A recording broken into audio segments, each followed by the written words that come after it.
சுதாவும் ராஜாத்தியும் ரொம்ப நெருக்கமான சிநேகிதிகள்.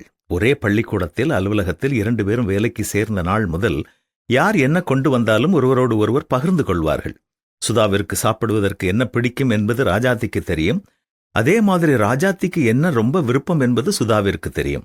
ஒரு நாள் ஒரு கடலை மிட்டாய் உற்பத்தி செய்யும் இடத்திற்கு சுதா போக வேண்டிய சூழ்நிலை வந்தது. அங்கே இருந்த கடலை மிட்டாயில் சிறந்த சில பாக்கெட்டுகளை ராஜாத்திக்காக வாங்கி வந்த சுதா, ராஜாத்தி, மறக்காம சீக்கிரமா இதை எடுத்து சாப்பிடு அப்படின்னு சொல்லி ராஜாத்தியின் இடத்தில் அதை கொடுத்தாள். அன்று வேலை பளு அதிகமாக இருந்த காரணத்தால், சரி கொஞ்ச நேரம் கிடைக்கும் பொழுது சாப்பிடலாம் என்று அதை எடுத்து ரொம்ப பத்திரமாக உள்ளே வைத்தாள். ஆனால் அதிகமான வேலை இருந்த காரணத்தால் 2 நாட்கள் அதை எடுக்க மறந்து போனாள். 2 நாட்களுக்கு பின் அதை எடுத்த பொழுது அது தன்னுடைய கிறிஸ்பினஸை இழந்து ருசித்து சாப்பிட முடியாத ஒரு மிட்டாயாக மாறிப்போனது.